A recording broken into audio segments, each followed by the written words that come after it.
Okay, guys, welcome back. Good afternoon. Hope you guys had a good weekend, are doing well. We've got about 4 minutes until it's officially class time, so I'm just getting the stream rolling here. And just get comfortable. We'll be all starting in a minute. Hi, Callan. Welcome back. Hi, Philip. Good to see you. So it's finally March. The weather's starting to warm up a bit. We're getting some more sunlight. I'm a fan of March. I always like it when we get to the spring. Birthday's in a couple weeks. That's nice too. Hi, Brittany. Welcome back.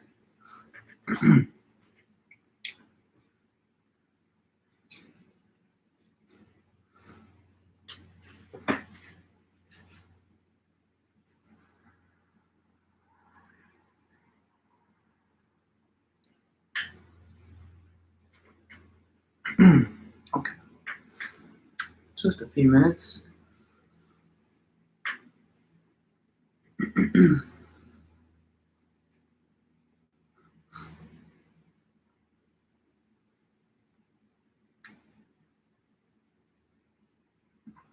Yeah, it was a good weekend. Grading a lot, and just did some runs and some workouts. Typical stuff for me. But yeah, I always love that time off. It goes by so fast.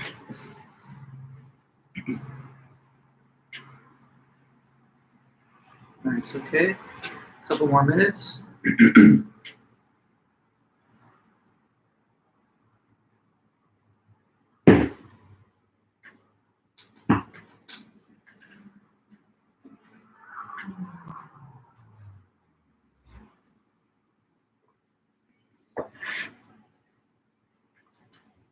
Eddie. Hi, Remy.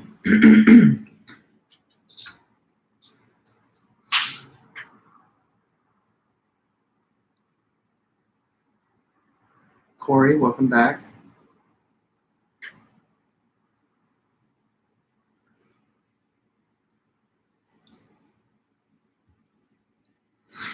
Hi, Anna.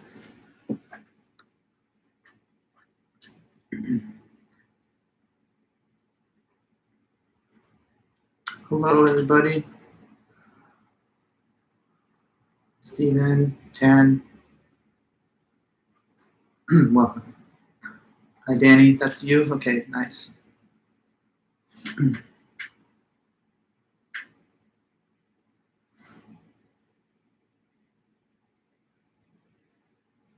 Hi, Matthias.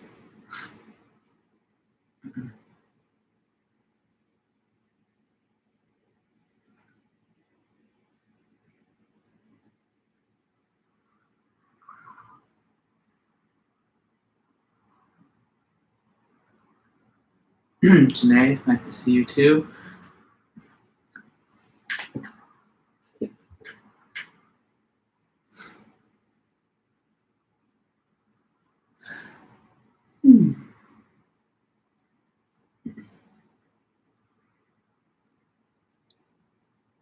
Okay, well, it's more or less 2:20, so I'm going to let things get started. Welcome back, everybody. Hopefully you had a good weekend and are having a nice start to your week. Today, we are just continuing through the lecture notes for our class. Last time you guys did something for me was Thursday when you took your quiz, and I'm working through grading those quizzes. Sorry, I just dropped something in my phone in my pocket. Oops. Yeah, so I'm working on the finishing of the grading of that quiz. It's not quite done yet, but we actually have a few weeks until your next thing, which is the midterm. So I'm giving myself a little additional time just because I have a lot of other classes that I'm also grading right now. But I will be done with them this week and maybe tomorrow or maybe Thursday, but not much later than that. So as soon as those grades are ready for your quiz, then you guys can just send me an email at any time after that to check for your score. The first homework that you did earlier in the semester, that's been graded for a while, and I think I've notified you, but when and if you want scores for any of the assignments, you simply have to email me. I like to give personal reply about email requests for grades. instead of putting them all out there in some kind of publicly available database. For one, I've had colleagues and such where online database of grades like saved in Canvas or Gradebook have been deleted or corrupted or lost. So I don't like to put them there. I like to just add the grades at the end. I have my own electronic and physical gradebooks that I'm happy to share with the student any score and give any comments at any time. But you have to just ask and request them. And if you do, I'll give you a reply within 48 hours. So just letting you know that, but you can sit tight, I guess, if you want to wait until I'm done with the quiz, and then you can ask for the grade of that or the first homework or both at any time from there. Okay, so just letting you know, almost done with quiz grades. And we're looking forward to the midterm, which is going to be Thursday, March 25th. Looking ahead to the next few weeks, we've got Chapter 3 that we're going to cover this week. That's today and Thursday. Next week, the 9th and the 11th, we're going to cover Chapter 4. And then we'll be all done with Chapter 3 and 4. Heading into week 7, we'll start on our midterm review. And we're going to have 2 review sessions. After that, we'll take the midterm exam on March 25th. And then you guys will have a week off for spring break. So we've got a couple of weeks of important meetings. This week is all dedicated to Chapter 3. Next week is all about Chapter 4. And then we have the midterm that occurs not until the 25th. Okay, so just keeping your mind on the schedule also. These are all listed in the calendar of dates in the syllabus. So nothing has changed. We're pretty much on schedule, but I just wanted to kind of remind you of some key dates coming up so that we're all on the same page. Okay then, so today we start off on Chapter 3 of the book. And the main topic of Chapter 3 is language and communication.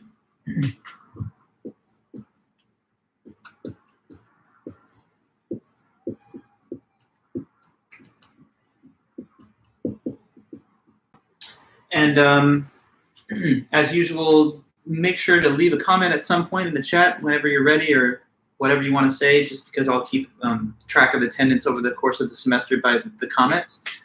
Language and communication, so that's our subject matter for the week. Chapter 3 of the book. So language, it's what makes us human beings. It's what separates us from the other lower animals and lower life forms.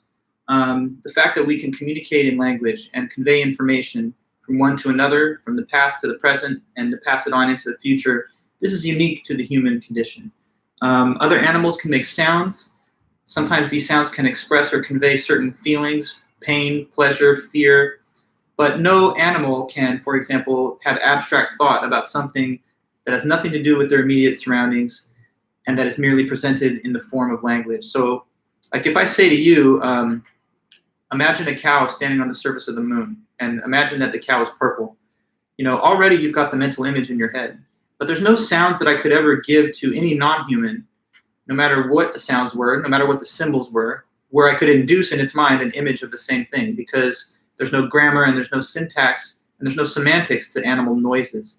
So we are much more advanced than those other things. Language is what allows us to create technology, to learn from the past, to keep a written and recorded record of history. So it's important to us. And as critical thinkers, we want to be able to skillfully and effectively use language and communication.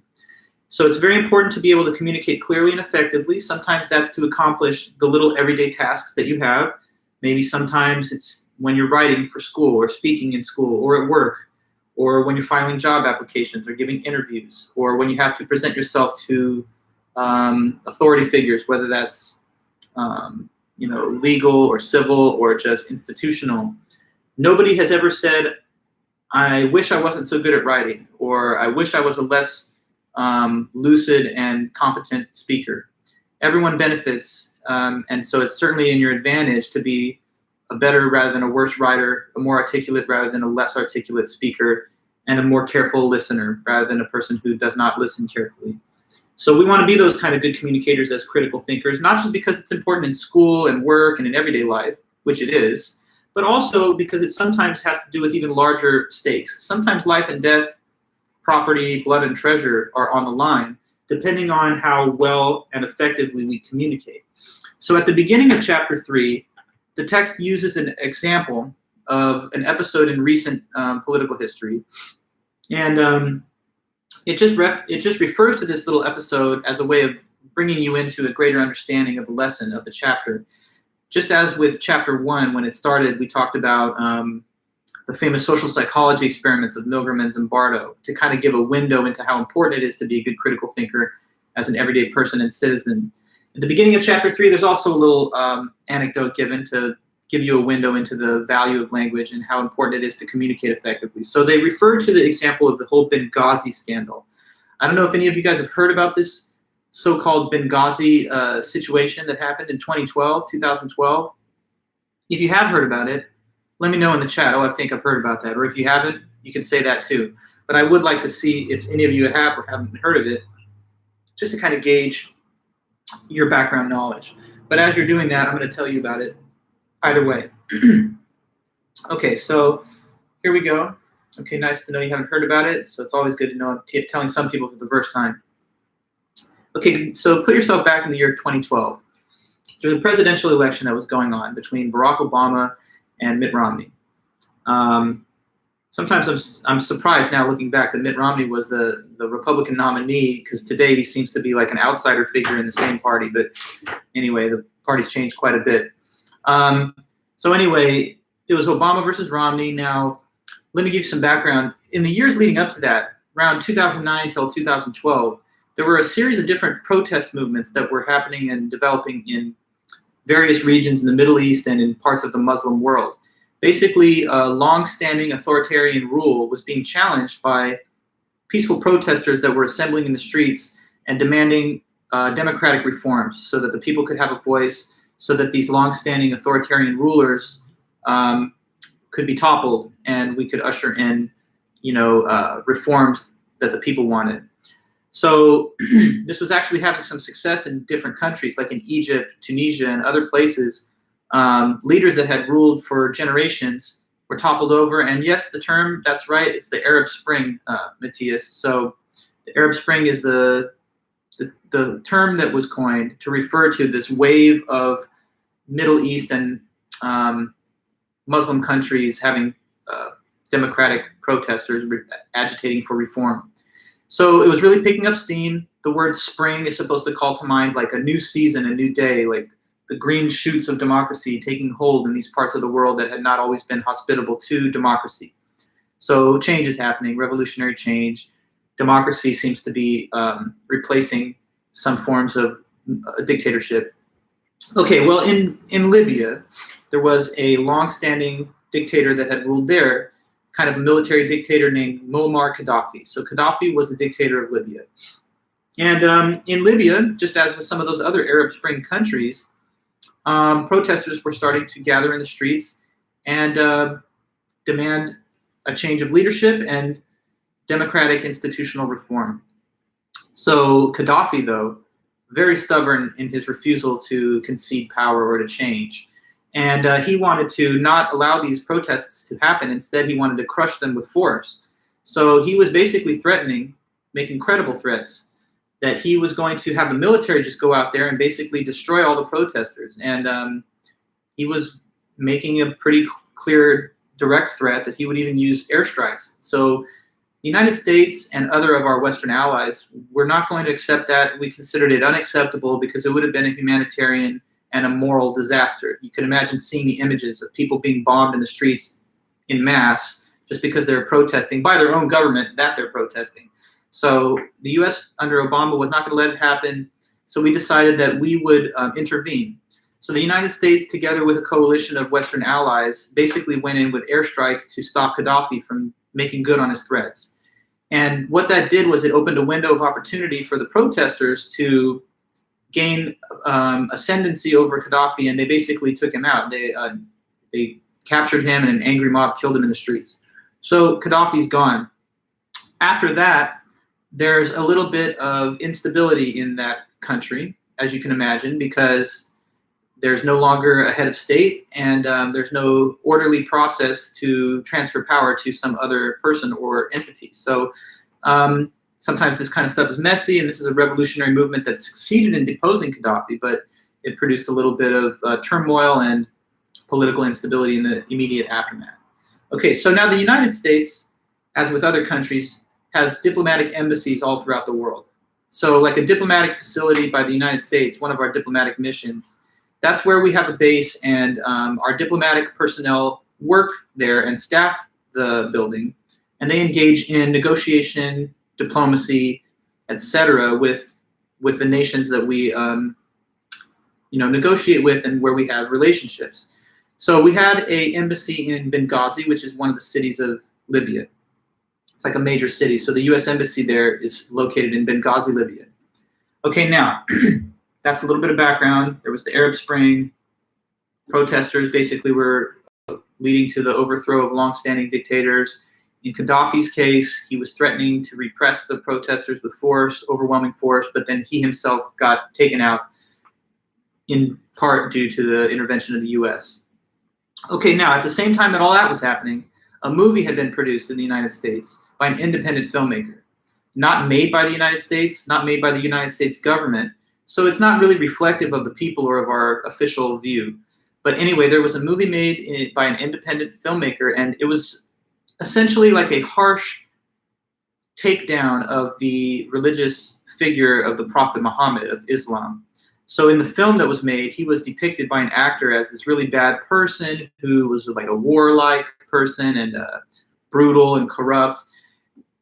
So this was like a negative portrayal of the Prophet Muhammad, and that really inflamed a lot of sentiments in different parts of the Muslim world, because if you know a little about the religion, this is a very sacred figure, highly revered, and it's considered hugely offensive and sacrilegious, or to depict the prophet in a satirical or a negative light. It would be like if people made a movie that tried to just assassinate the character of Jesus Christ and portraying him in the film as this terrible person who did a lot of bad things. So obviously very devoutly religious people who adhere to that religion were upset, and that led to protests against the United States encircling our diplomatic facilities in many of these different countries. So in Libya, some protesters were upset and they were encircling and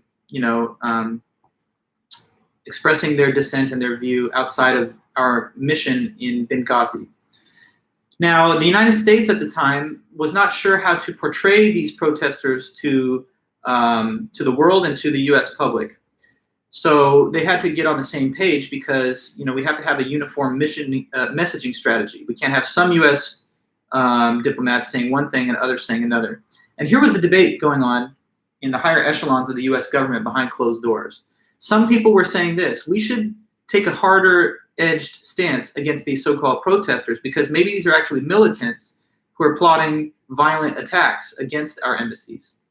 On the other hand, you had other voices that were saying, no, we should strike a more conciliatory note. We should try to distance the United States from the existence of this film, basically apologize for the fact the film exists and say it doesn't represent the United States or its people, and therefore we agree that it's a bad movie, it shouldn't have been made, but it doesn't stand for us.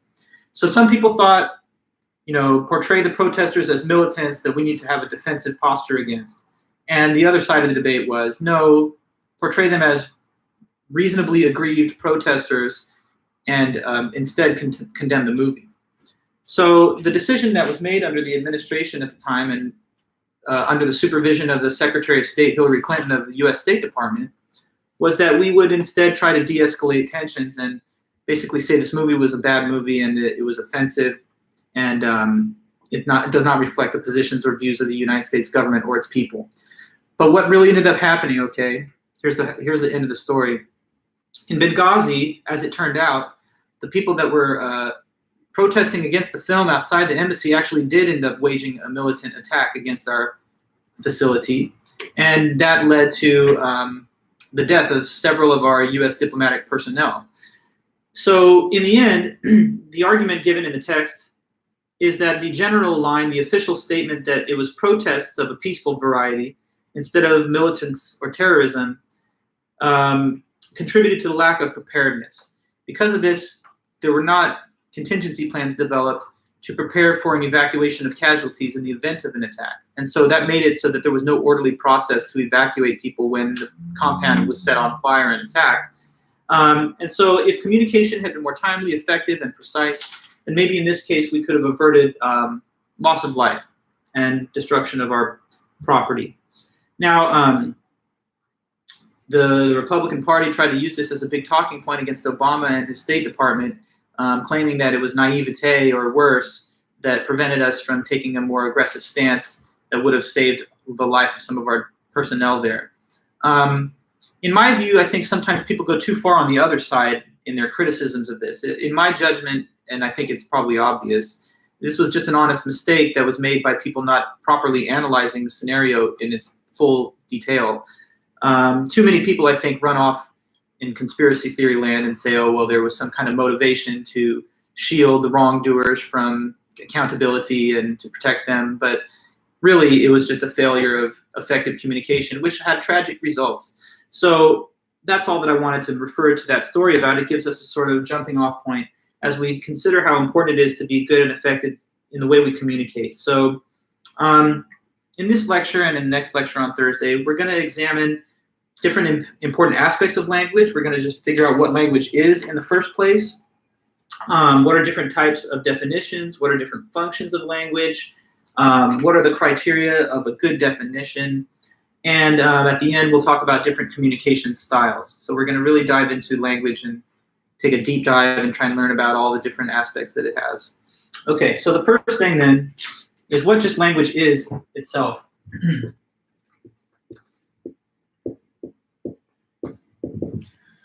So language is clearly a system that we use to communicate. It's a system of communication. I'm using it right now as I address you using spoken language. Sometimes language is conveyed not by means of sound that you hear, like my voice, but instead by means of written symbols, like you can read on this page, or sorry, on this board or on your screen. So language is a system of communication that involves symbols. A system of communication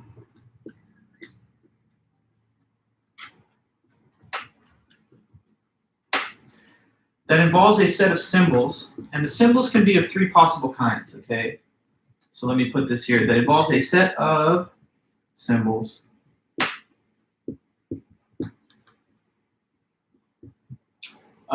which can be either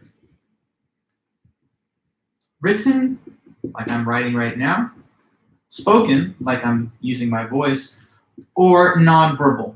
And that could be body language, tone of voice, or just like even sign language. Okay, so system of communication involves a set of symbols, and those can be written, spoken, or nonverbal. Okay, now language is fascinating and it's philosophically very rich. One of the reasons for that is because it does involve symbols. We convey meaning by means of the use of symbols. And sometimes the symbols are sounds. Okay, so like if I make this sound, dog, just hearing that sound coming out of my mouth, you already have an understanding of the thing being referred to by that sound. But notice that the sounds that we use as parts of speech that refer to things are totally arbitrary and conventional. There's nothing essential about the sound dog that I need to have to refer to that type of animal. Take another language, say Spanish. The word in that case, in the spoken form, is perro. And the word perro doesn't sound like dog, but it refers to the same object or the same kind of animal. So notice there that we could have chosen a different sound, and other world languages do have different sounds that refer to the same exact thing. Therefore, it's nothing essential about a given sound that is necessary for it to be the term or sound used to refer to that thing. In German, the same concept of dog is expressed by means of the word Hund. So, and we can imagine, if we want to really trip out for a second, imagine a counterfactual course of human history, like a different timeline that history took. And imagine that human beings in this version of reality have a completely different vocal cord system that cannot articulate sounds in the way that we can. In that case, maybe the sounds that we would have used to convey meaning could have been a wholly different alien set of sounds, like clicks or buzzing noises or other forms of speech. If you don't want to go that far out on a limb thinking of that counterfactual, then just look at our actual world. Just examining the actual world as we have it, there are thousands of world languages. And in just an example mentioned here with the word dog, 3 different sounds are used to refer to one and the same thing. So very interesting to notice that when I'm making these sounds to you, it's very hard to separate the fact that they're just sounds from whatever they refer to. But we do have to understand that the sounds themselves are not essential to the conveying of meaning, because different sounds can be used to mean the same things. Okay, now same with symbols that are of the written form, not spoken, but written.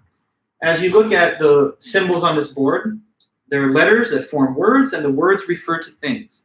But the same written inscription that refers to one thing can be a different written inscription that refers to the same thing in a different language or in a different set of symbols.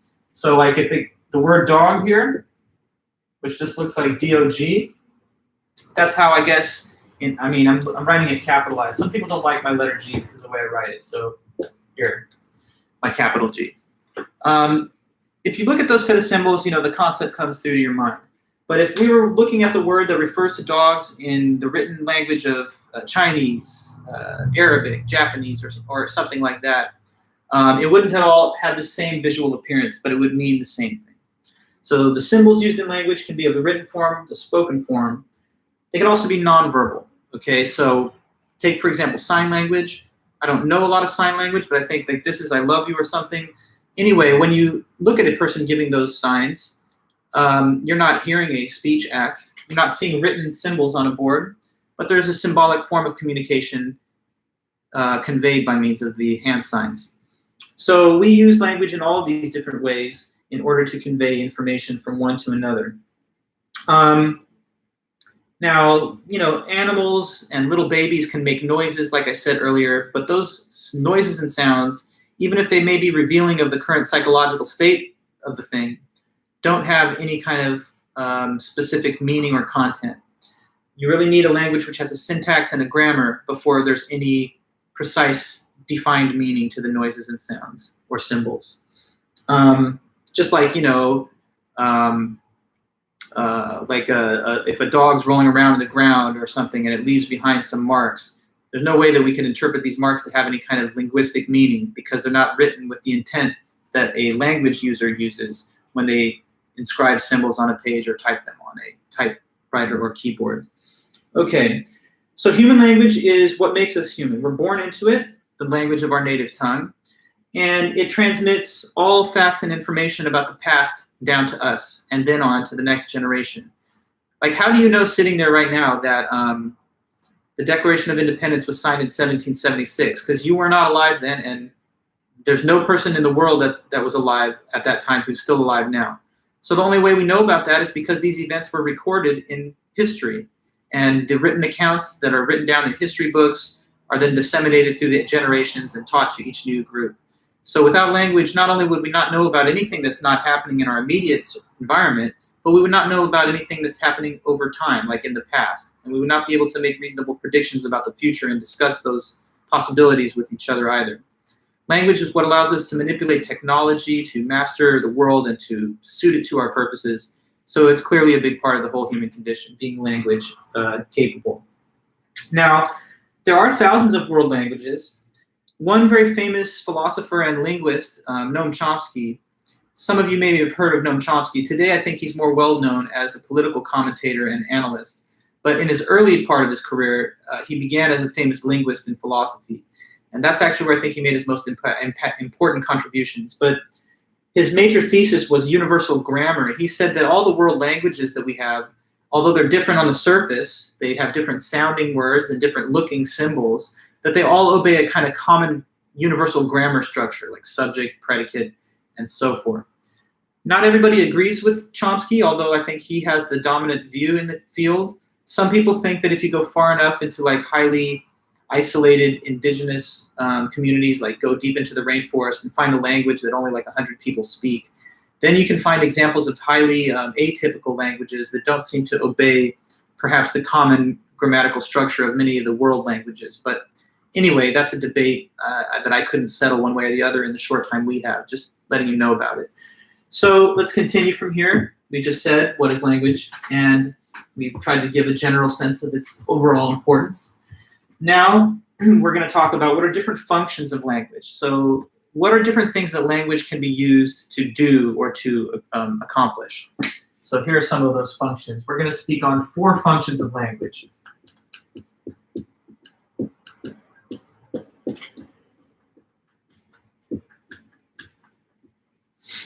Okay, so 4 different functions of language. One is the informative function.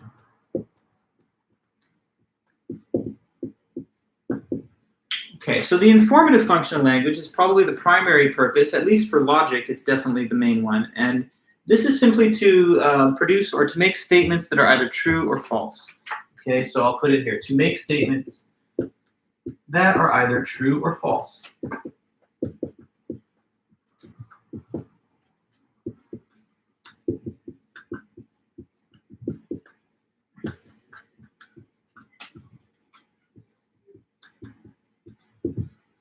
To make statements that are either true or false, that's the informative function of language. Think back for a moment, if you can, to some of our first meetings. I believe in one of the first lectures, I talked to you guys about what are different types of sentences. I wanted to kind of give you a breakdown of what different types of sentences there were as we kind of embark on this journey of learning about logic and language.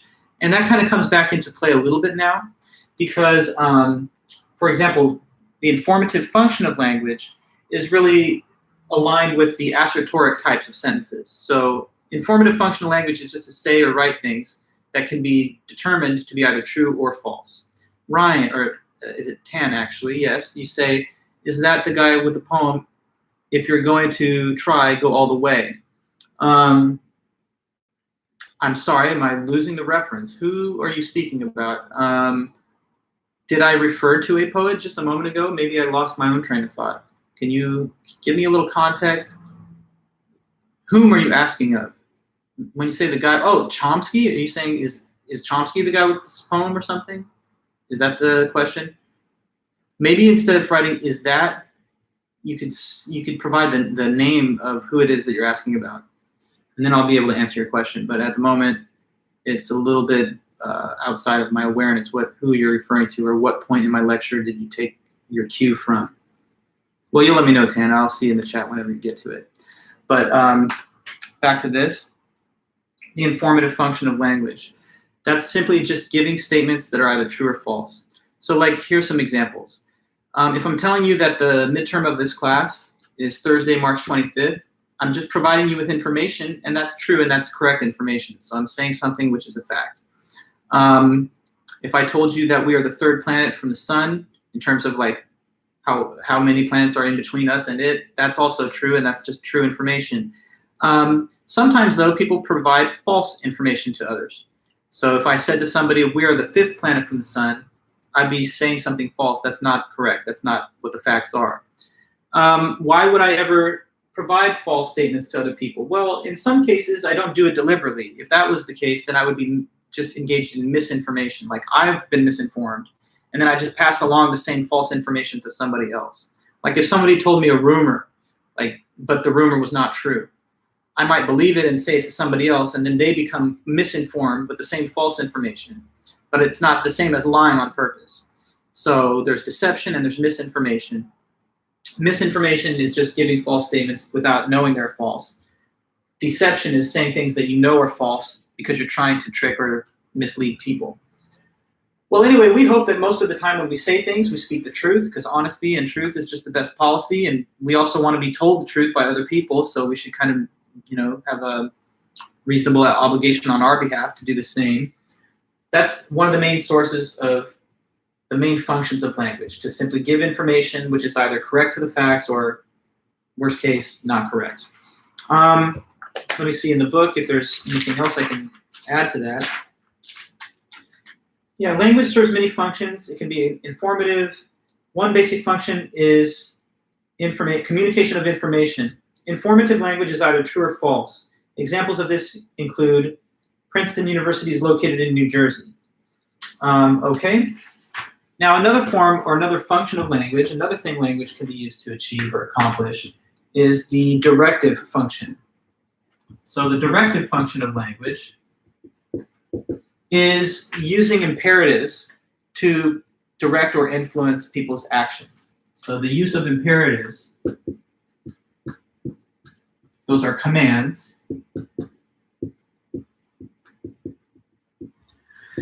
to direct or influence at least actions.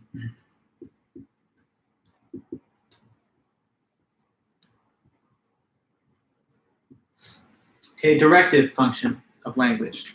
Oh, Charles Bukowski. Oh yeah, but I didn't mention Bukowski, so Ryan, I'm a little thrown. Maybe though you got your wires crossed because another professor asked you about it, or you had a comment that you left over from behind. Bukowski's interesting. I mean, he actually is buried not far from where I'm at right now in San Pedro, California. Totally unrelated to our topic, I guess, but he was a poet. He wrote all kinds of like really kind of grimy poems about like the hard life, you know, of a drinker and a kind of womanizer type person and all of that. But he's got an interesting body of work. Anyways, though, directive function of language. So suppose I tell you, go read some Bukowski, like that's just telling you what to do. Or if I say to you, get out of the car,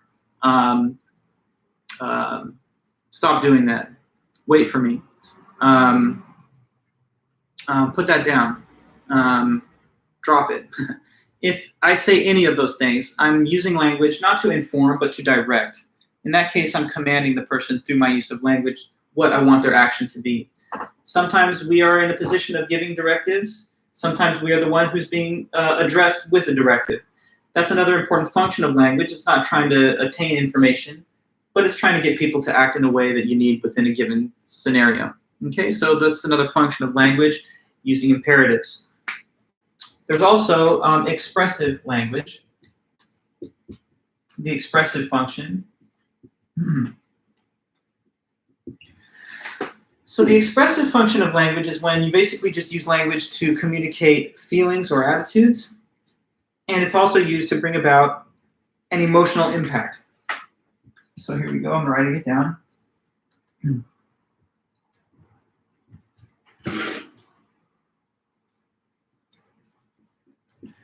Communicates feelings and attitudes,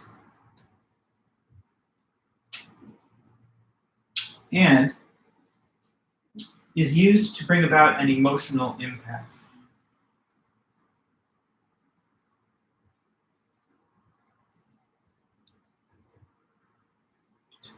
To cause an emotional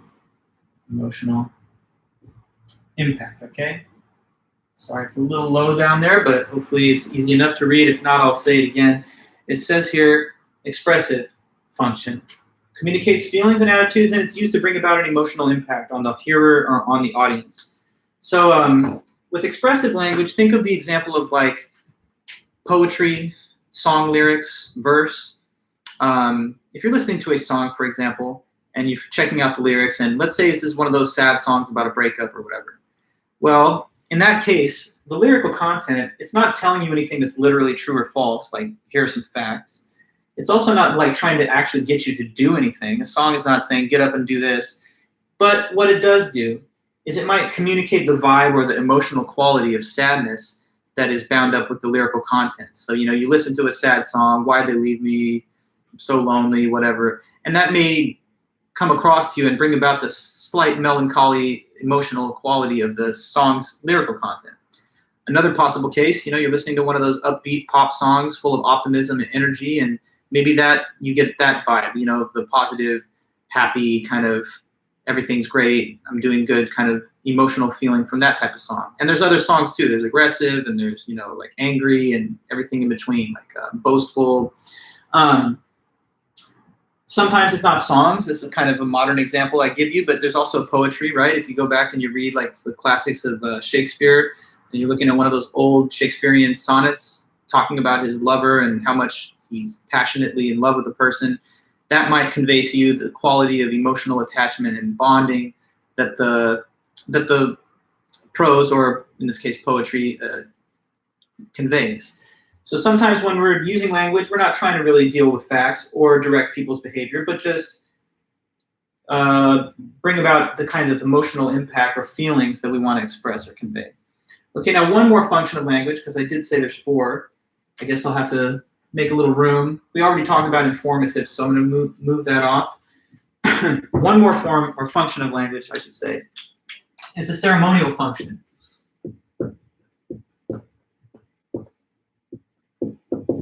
So what's that? The ceremonial function of language is when we use language, but in like official or formal situations or settings. So that is it. It's language, but when it is used in an official or formal situation.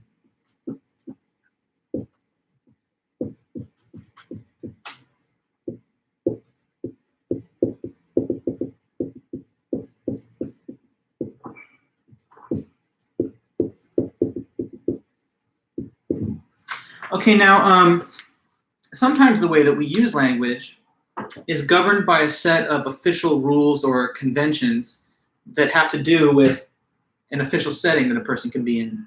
So when language is used like this, it's not spontaneous, it's not freestyle, it's not off the cuff, but it's language that's kind of like official language that governs such a scenario or proceeding, or is an expected feature of such a setting or scene. Can anybody think perhaps of examples of language that is used specifically within some type of formal or official setting? Who could throw something like that out? Let me get that in the chat. So who could think of any example of this? Ceremonial use of language, a language use which occurs in an official or formal context. Like what? See what you have for me. But the question on the table is just some example, any example. Okay, there's a good one, Jordan. Wedding vows. Yeah. When people go up there and they're, standing in front of the assembled crowd and they're getting married, and someone like the, person presiding says, "Do you take this person to love, honor, obey, till death do you part?" "I do." That's like an expected formal piece of linguistic exchange that has to do with that ceremony, and so that's a good case. Terms used in a courtroom. That's another one. That's good, Oliver. If the judge says, "So how do you plead in this matter?" and you say, "I'm not guilty, Your Honor," that could be a specific formal feature of the sentencing or the arraignment or whatever the court proceeding may be. Presidential inauguration, very good, Lan. Say, for example, the oath of office that is administered to a person who's taking high office. They place their hand on like a sacred text, and then they have to say that they swear to defend the Constitution of the United States against all enemies, foreign and domestic. So help you God. That's a fine example too, right? And all kinds of speak that happens. You say Fed speak, Ryan. I'm not sure the meaning of Fed, but like maybe this is what you mean, like the language that's used in like congressional hearings and the Senate. So there are rules of procedure that govern when one can speak, how long they can speak, what kind of things they can and can't say when they're having a congressional hearing, a Senate confirmation, or anything that's happening in Congress. So courts and legal cases, wedding vows and civil ceremonies like that. I would also include things like Miranda rights that are read to a person being arrested. You have the right to remain silent. Anything you say or do can and will be held against you in a court of law. You say this to inform a person of their constitutional rights about their pretrial detention and then later court case. So the textbook also says that some types of polite greeting that we are very used to could be also somewhat in the realm of ceremonial because they're expected forms of greeting.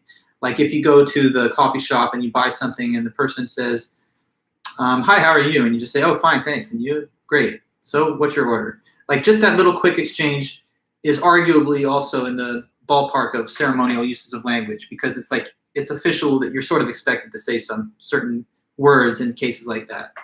So to close that out, I'm just going to read a few things off of the text. Directive language is used to direct or influence actions. The statements "close the window," "meet me after class" are examples of directive language. Expressive language communicates feelings and attitudes and is used to bring about an emotional impact. Poetry is, for the most part, expressive language. Some forms of religious worship may also function this way. And then ceremonial language, another function of language, is used in official formal circumstances such as the greetings "How are you?" or "I do" in a marriage ceremony, "Amen" after a prayer. And many languages can serve multiple functions at once. You can also combine more than one of those functions at a given time.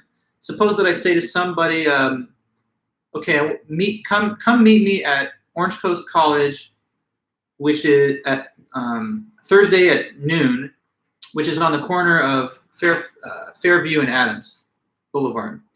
Now, in that case, what have I done? I've directed the person to come and meet me at that time and place, but I've also given them information, informative. I've also given them information about the location itself. So I both informed them and directed them. And obviously, as creatures that we are with our intelligence, we can sometimes accomplish more than one of these functions at a given time. I kind of wondered in my own view, though, why the textbook didn't include inquiry as like another one of those basic functions, like asking questions. Because clearly that's something that is another major part of language. Where's the bathroom? What time is it? Where do I turn this in? Questions, right? Maybe, I guess you could argue that asking questions is somehow bound up with the informative function because you're seeking information. Or maybe we could argue that it's directive, like tell me the answer to my question. But anyways, maybe a slight omission from the book, but we move on. So we've talked now about what are different functions of language, what language is essentially. And the next thing, I guess, is we want to talk about nonverbal language a little bit. So I don't have any like written notes on the nonverbal language stuff, and I guess that's kind of ironically appropriate because it's about the way we can use language effectively without writing anything down, and in some cases without even using words. So nonverbal language includes stuff like body language, tone of voice, and manner of speech. And it's important for you to know that to be a good communicator, you have to pay attention not just to what you're saying, but also how you say it. How a person conveys a comment in their tone can really change the way that people receive the statement and how they interpret it. If you, let me think. Okay, can anybody give an example of a statement that, depending on how you say it, it could have a way different reception from your audience? I'm trying to think of fair examples of my own, but maybe sometimes, with a bunch of group of people we have, someone else could generate one too. Like, the tone of voice. It's innocent when you say it in a neutral tone, but if you say the same thing in a raised tone or in a hostile tone, it's going to have a completely different reception from someone else. Can you think of an example like that? Let me know if you can as I spin my wheels and think of one for a half second.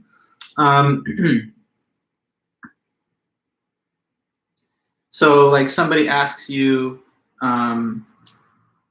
or you're trying to direct somebody towards a building and you just want to let them know that it's the building on the left. Like they're on campus and they don't know where something is. So you could just tell them, oh, you're looking for the humanities building. It's that one over to the left. That's one way to say it. But if you say it in an annoyed tone, you're looking for the humanities building. It's the one over there to the left. Now, in that case, you're being pushy a little bit. You're making the person feel a little bit embarrassed that they had to ask. In another case, Brittany, you say, can you help me? Right? Well, if it sounds like a neutral way of saying it, then the person might have a neutral reaction. But if it sounds like it's pleading, can you help me? Please, can you help me? Now you sound urgent, maybe a little bit panicked. In another case, you can sound aloof or sarcastic even. Right? Like, can you help me?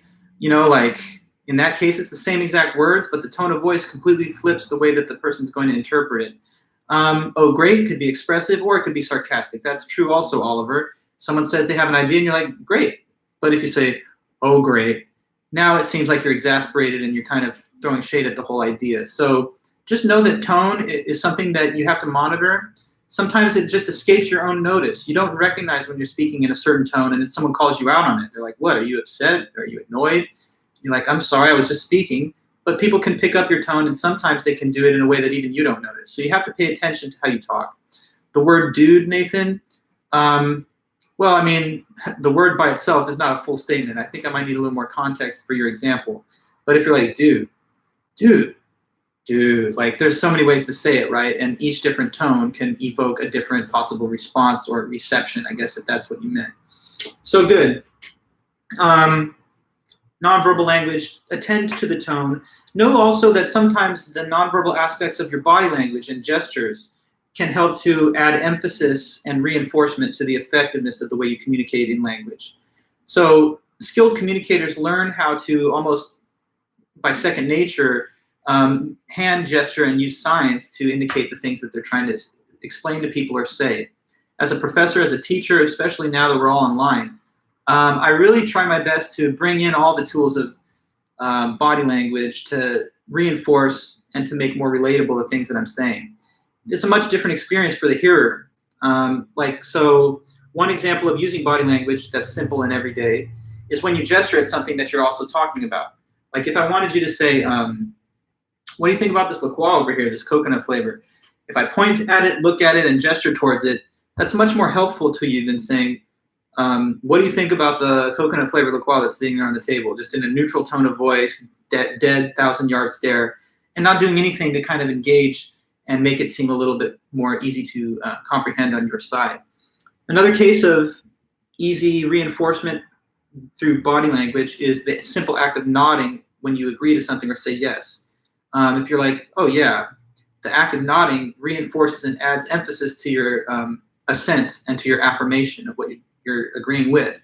But if you're just like, yes, and you offer no body language to emphasize or underline that, then it may not hit the same, the way the person interprets your act of agreement. And the same with no, like no, you shake your head no, or use other ways of saying no.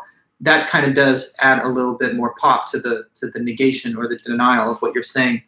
Know this also, that body language can sometimes, they say, give away when you are being deceptive or withholding the truth. Some have said that there are some like skilled law enforcement officers, judges, lawyers, people in positions of authority, teachers, parents, who know what the signs are of a person being untruthful. So they say that if you're shifting your gaze, micro expressions, wavering tone of voice, unsteadiness with your words, this sometimes indicates to somebody that you're holding back the truth or that you're trying to deceive them. So you kind of have to notice how a person may be interpreting the way you're presenting your words. Another aspect of nonverbal communication is the use of images to convey content. And so that includes things like photos, pics, videos, memes. I would say that you guys, this young generation, this current generation, is probably some of the best, probably the best in all history at digital media, because you're growing up in the internet age. And so a lot of times you understand probably better than most that a clever meme or something like that can in many cases more effectively explain or convey an idea than a whole written document about the same thing. There's an old saying which says that a picture is worth 1,000 words, and that saying has some truth to it, meaning that no matter how good and clear a writer you may be or speaker, there are some things that just don't come across as vividly or clearly without a visual aid. Right? So like if you read about, let's say, a disaster that happened somewhere. Suppose there was a tsunami that took out a whole coastal city, and you're just reading about it like in a book on the page, and it says when the waves crashed in and they completely demolished whole houses and structures that had stood for generations. We had people's roofs lying in the street. We had cars torn apart with the tire up in a tree. It was just an insane scenario. I mean, imagine a very clear and lucid writer could describe that for you. You might come away with a pretty good understanding, but is it really going to have the same impact on you as just looking at a video or a photo of the same thing?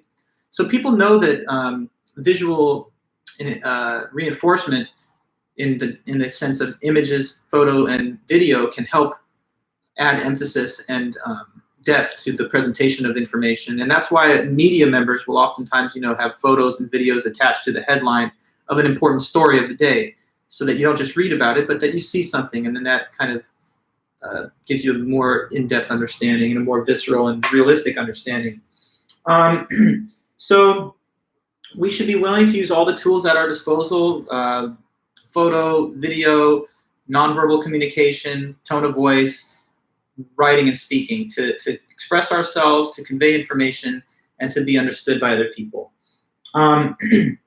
All right, so the next thing, and the last thing about that is also always be willing to ask the other person to clarify. Be willing to ask follow-up questions. Sometimes a person is embarrassed to say, I'm not sure what you meant by that. Can you explain it again? Because it makes it seem like either you're not paying attention well enough or that you don't understand things clearly enough. But it's better for you to seek out clarification when you don't have it, because it would really be a waste of time, right, to listen to someone speak and then at the end not really know what they were talking about, but just to kind of politely be like, oh yeah, sure. You want to understand the other party. Sometimes you have to listen carefully, and part of listening carefully is being willing enough to ask for further comment or explanation when things aren't clear. Okay, so next up, let's talk about different types of meanings and different types of definitions. The book next refers to what are some different types of meaning. Language is built out of words, and words have definitions and meanings, but there are different types of meanings. Okay, so there's two types, at least. Two types of meaning.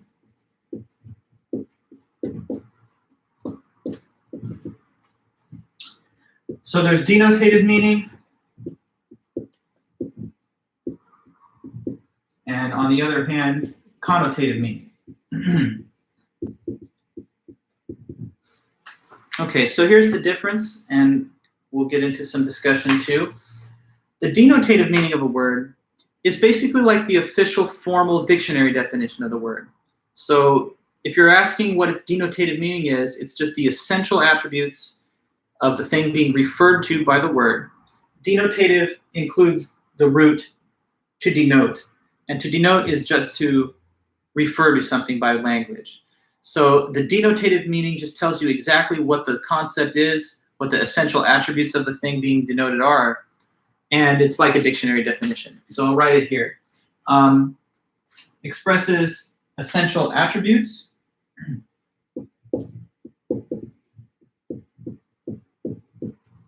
of something.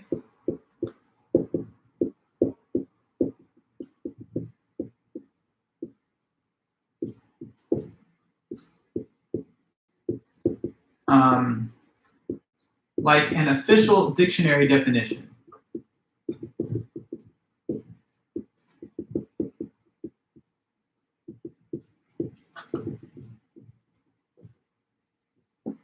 Okay, now the connotative meaning of a word is a little different.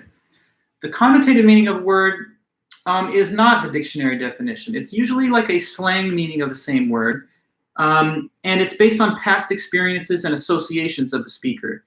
So they say that because of that, the connotation can be either positive or negative in force. So here I'll define it as such. Connotative meaning, meaning that is based on past experience and associations.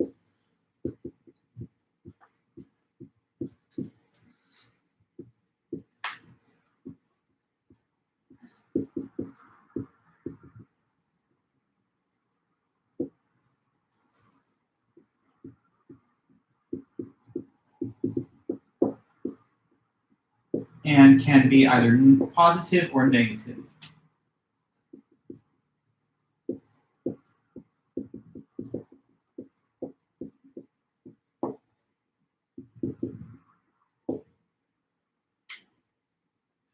Okay, so the best way I think to distinguish the two kinds of meaning here is to work through an example.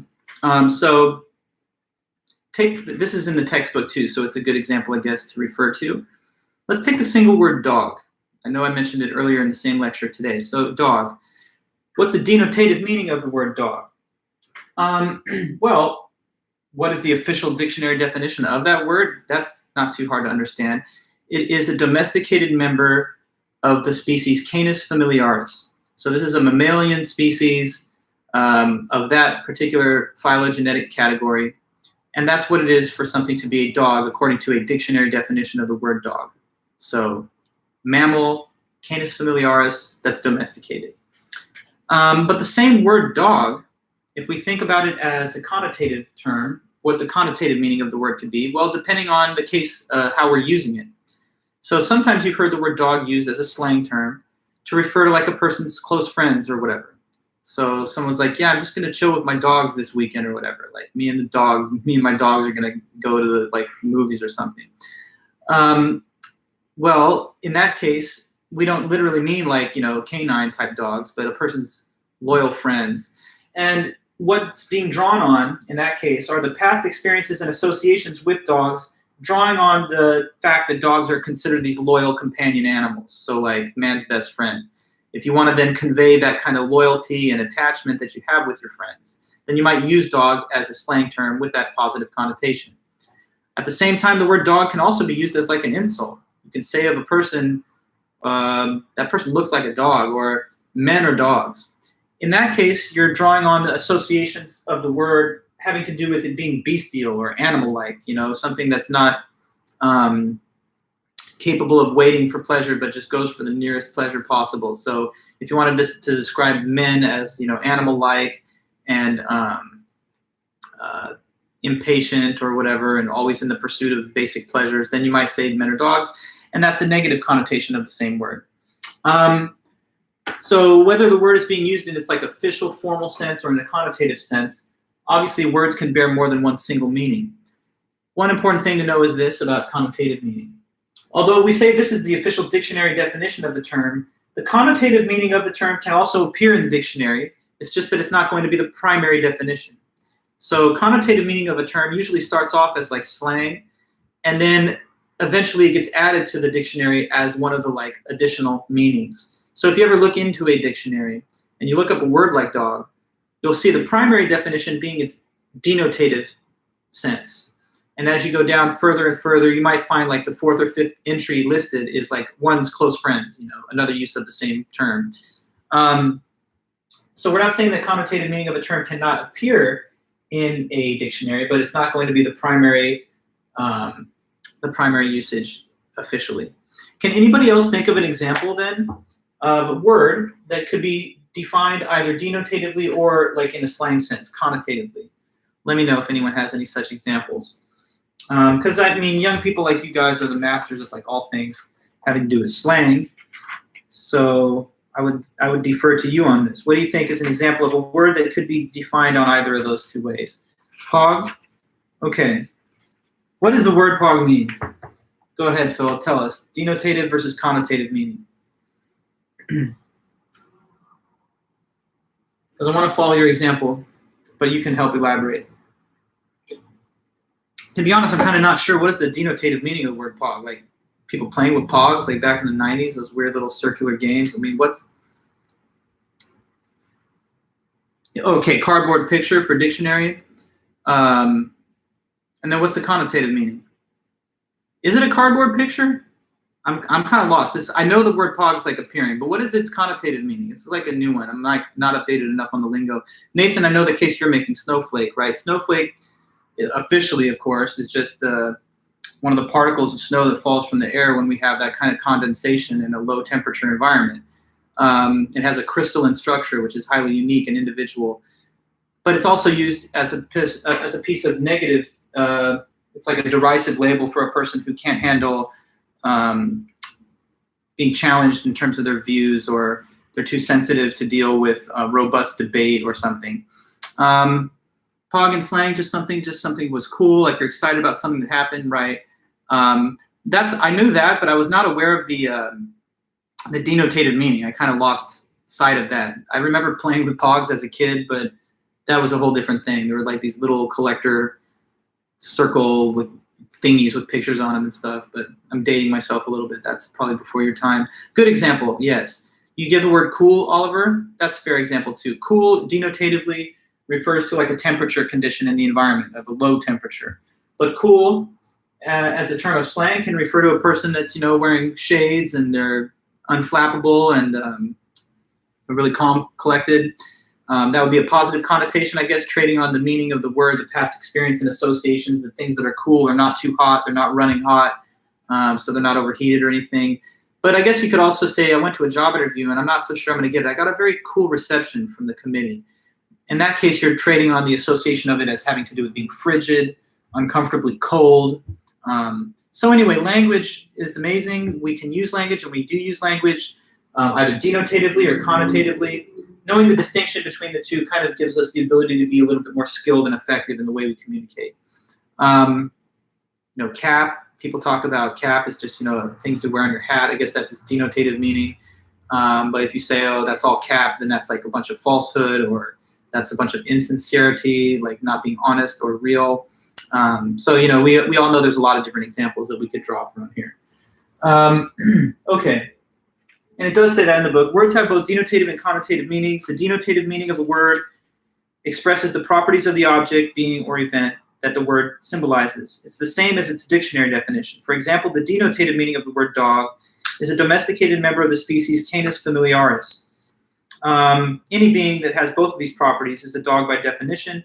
The connotative meaning of a word or phrase includes feelings and personal thoughts that are elicited on the basis of past experience and associations.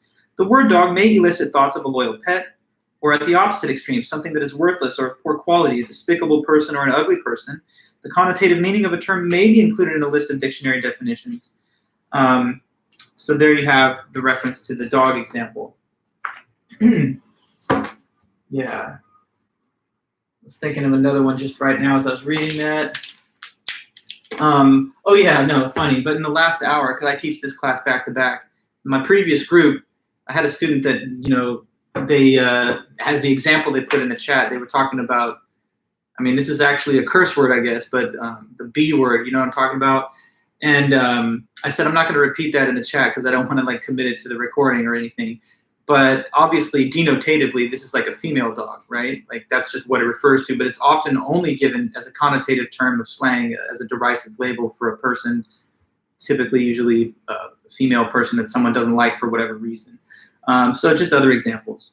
Okay, so 2 types of meaning. Next part of the chapter goes into different types of definitions closely related to different types of meaning. So what are 4 different types of definitions? That's what we'll speak with next. 4 types of definitions.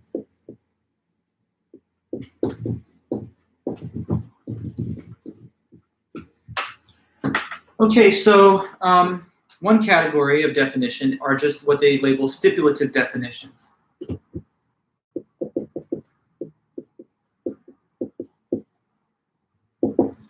Stipulative definitions are definitions that are given to new terms that emerge in our language. So given to new terms.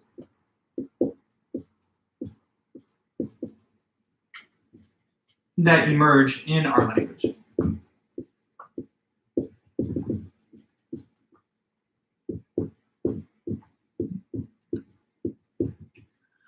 Okay, so one thing that's interesting about language is that it's constantly changing. Even one and the same language will undergo significant changes over the generations. And you know that because probably some of you have ever tried to read some of the classics of English literature, and just think for a moment about like Shakespeare's plays and poems. That is English, but it's written in such a way of speaking that is far different from how any ordinary English speaker speaks in an everyday scenario today.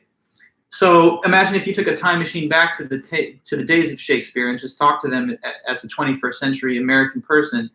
It would be probably hard to have a meeting of the minds and a clear conversation because so many of the words that we use either didn't exist back then or they were not common use, and words that were then common in usage have fallen out of favor and are not so often used anymore. And if we can imagine a world of American or English speakers in a couple of hundred years, they may look back at the turn of the 21st century with the treasure trove of video and audio and social media accounts that they'll be able to go through. Like, we can't do that. We can't look back at the founding fathers and be like, let's look at the videos they posted. But anyway, people will be doing that about us, so they're going to all study us. They'll look back and maybe they'll be able to say, how are these people talking? I mean, is this even English? The way they talk is so different from how we talk today in the year 2300 or something. So language changes, even if it's the same language. Words drop out of everyday usage and new words enter the lexicon. So the stipulative concept is about definitions of words given to new terms that pop up in the language. So there's a lot of words that are used today that had no meaning or usage even 100 years ago, because maybe the technology that it refers to or the social practice or institution that it refers to did not yet exist. So help me out, somebody. Who can throw out an example of a word or some words that did not exist even, let's say, like 200 years ago, where your great-grandparents, they would have had no such word? So what could be some examples of that? New words, 21st century words of today that didn't have any kind of meaning, significance. There's no possible way these words existed before. So like what? I've got a lot of those. Twerk, okay, it's funny, Stephen. Yeah, so I mean, twerking, that kind of characteristic dance where, your, what should I say, back section, your ass, you're like kind of allowing it to like pop up and down a lot. Yeah, so that's a kind of word that couldn't have existed prior to the cultural moment that we're living in where such dancing exists. On fleek, right? Yeah, like brows on fleek or my outfit's on fleek. Yes, there's no such word existing prior to relatively recent innovations in slang. Slay, well, I wouldn't say that, Janae. Slay is actually a better example for the previous concept that we discussed, because slay, you know, people have always talked about, like, I'm going to slay somebody, I'm going to kill somebody, I'm going to slay a dragon. But today, like, slay, like, oh, my hair got slayed, or like whatever, like I have an amazing hair style that was done by, you know, the beautician or cosmetologist. That's a little bit different. PogChamp, okay, Jordan, yeah, going back to the reference of actual pogs again, that's kind of funny.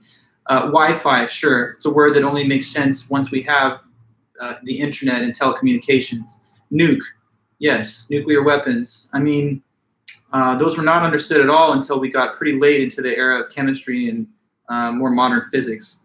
Stan, yeah, like a person who's an overhyped fan of something. This is a reference originally to the Eminem song Stan from his, 2000 album, the Marshall Mathers LP.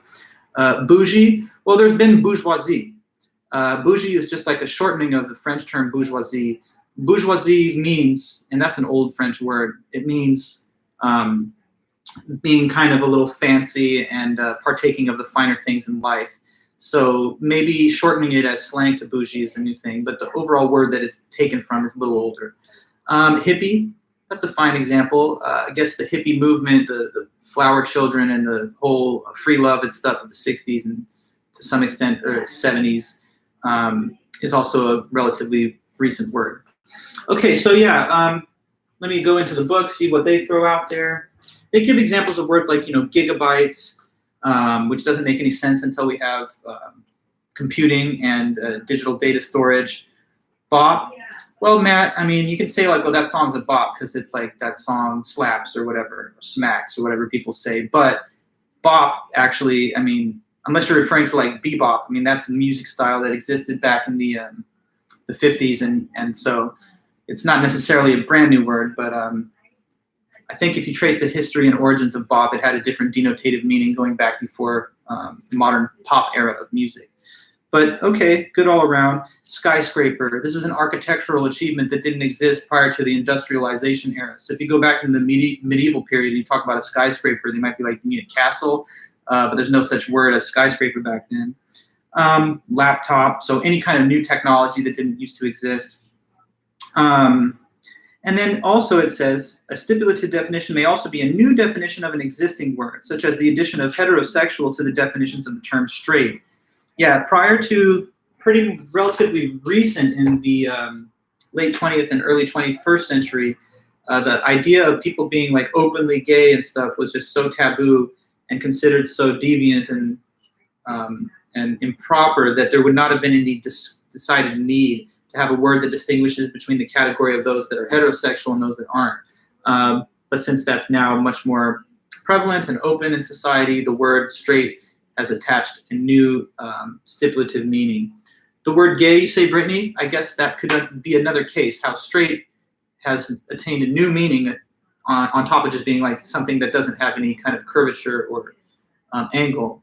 But yeah, gay used to just mean happy. In fact, if you ever heard the Flintstones theme song, we'll have a gay old time, just a happy time, a fun time.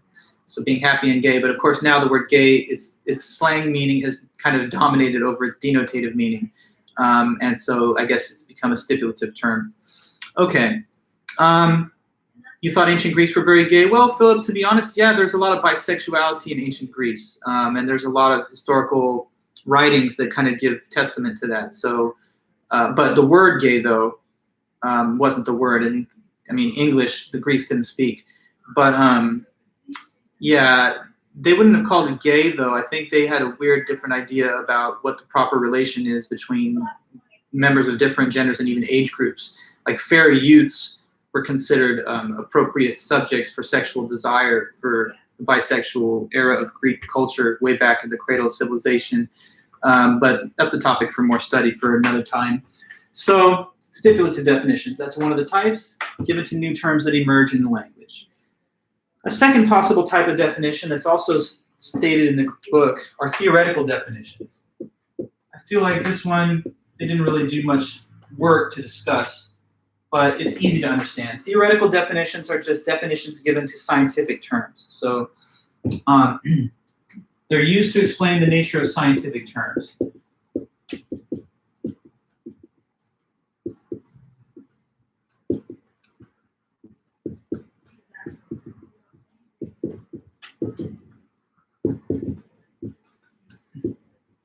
So sometimes you want to know the meaning of a concept that's only really defined according to a scientific theory, like what is gravity, what is force, what is mass, what is inertia, or entropy, or acceleration. So looking to the meaning of these words, you would be referred to like a scientific textbook or scientific journal, or just the definition that holds sway in the scientific community. We call these theoretical definitions because oftentimes it requires a scientific theory to explain the nature of such a term. But obviously, a big part of language is not just using language in everyday informal speech, conversation, and so on, and dialogue, but to get to a really detailed and complex presentation of facts that we can only understand scientifically. So theoretical definitions are used in science. There's also operational definitions. So I'm going to put that next.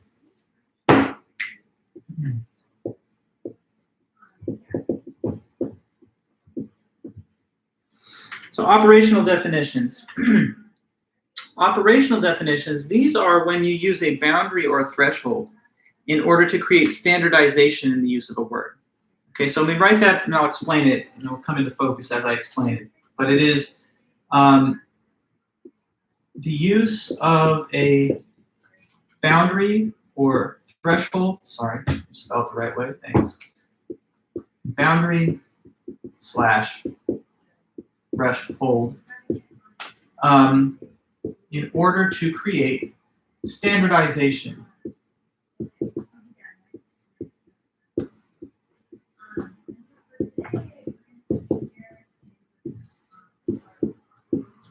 Operational definition. So sometimes what we need is for a word to be used in a uniform, standardized way by all those who use the word. And in order for us to create that normal standardization, we impose a kind of boundary or a threshold above or below which the term does or does not apply. So think of a threshold concept, a concept which is defined such that above a certain value, the concept doesn't apply, and below it, it does, or vice versa. Here's an example. What is the boundary or threshold which defines the concept of driving under the influence? Does anyone know this? I know a lot of you, maybe you're not 21 yet, but even if you're not, maybe you're aware of this fact that if a person is defined legally as driving under the influence, what's the level or threshold or boundary which defines that above and below? Do you know? It is 0.08, that's right, Stephen, 0.08 of blood alcohol content.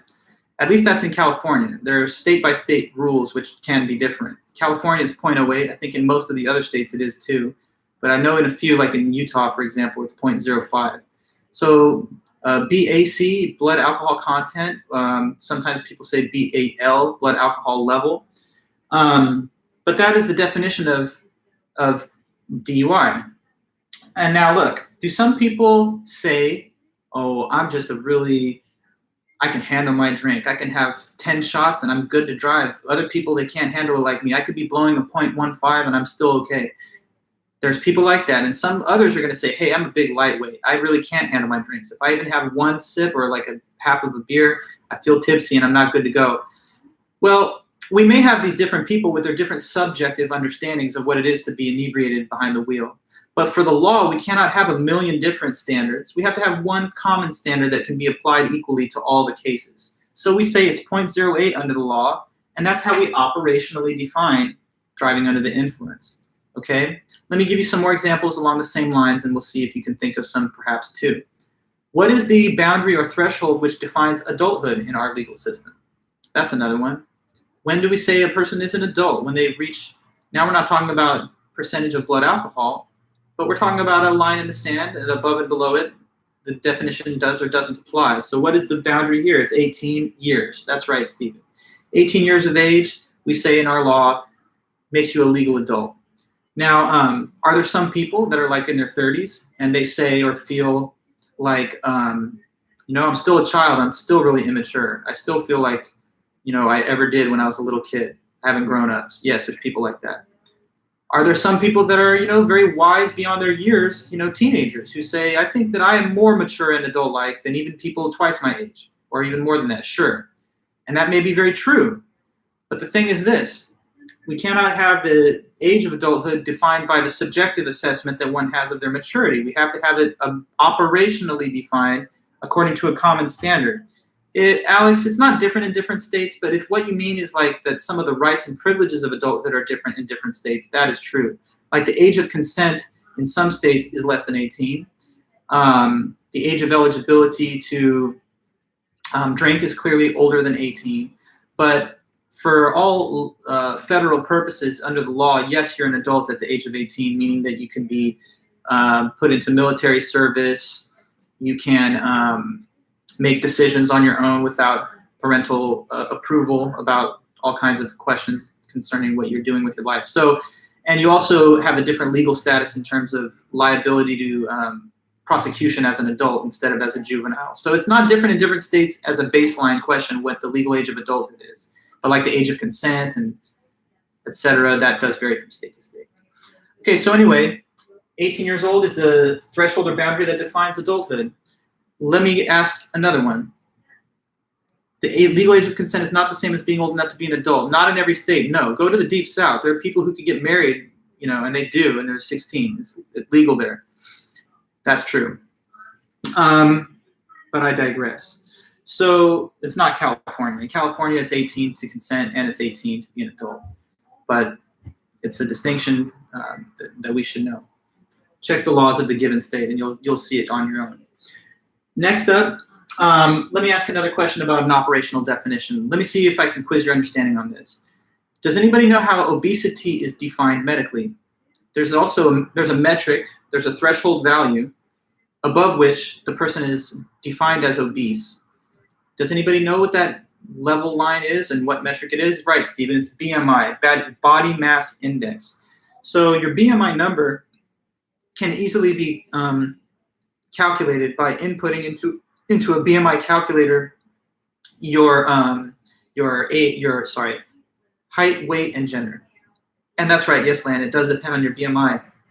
So above a certain BMI value, a person is defined as being obese.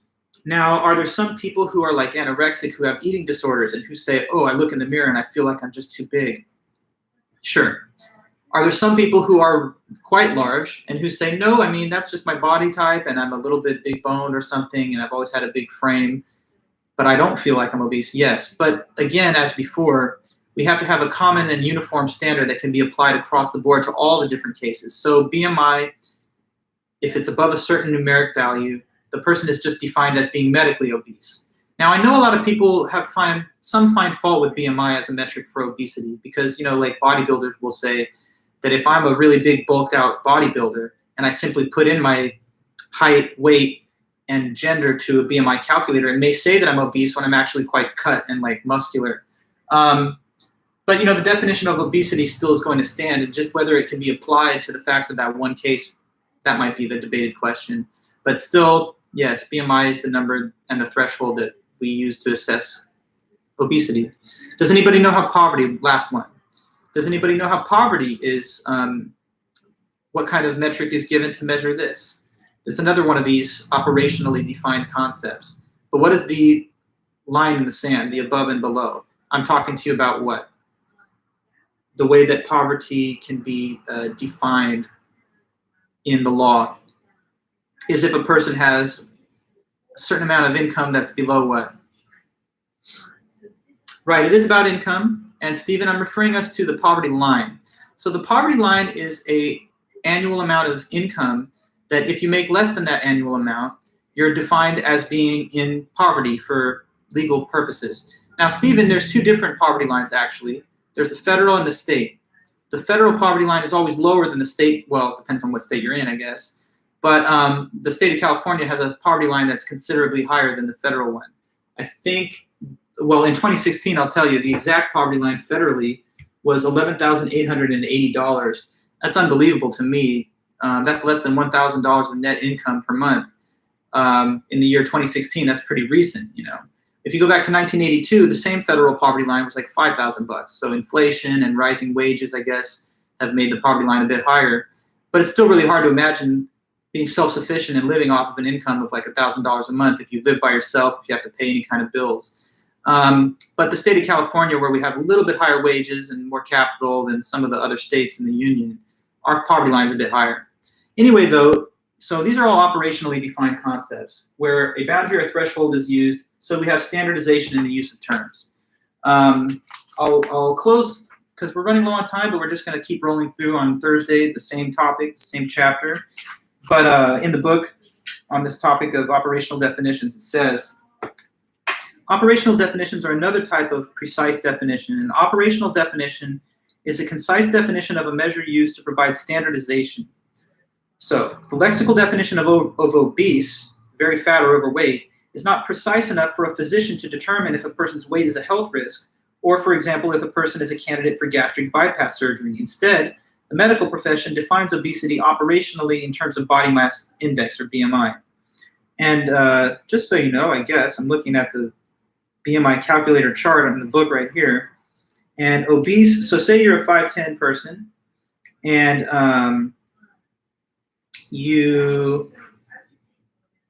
let's see here.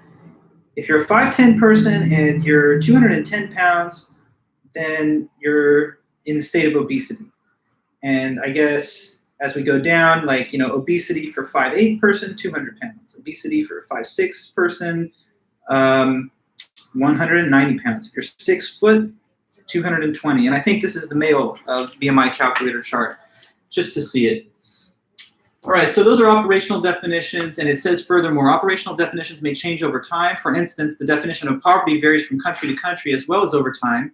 In the United States, the poverty threshold defined by the United States Department of Health and Human Services in 2016 was $11,880 for a single individual.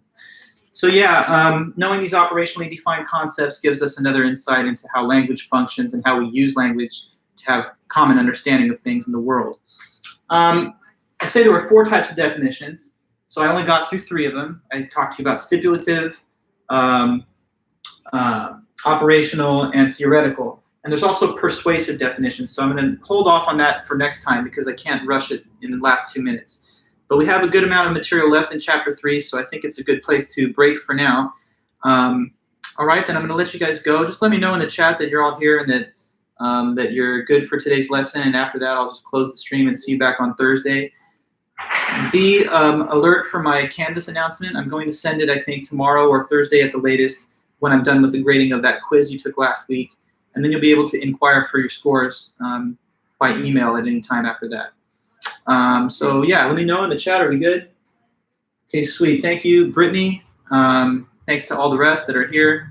Appreciate you guys' continued attendance and focus. Let's try and keep it this way. It's, you know, we're making progress through the semester. In a couple weeks, you'll have your spring break.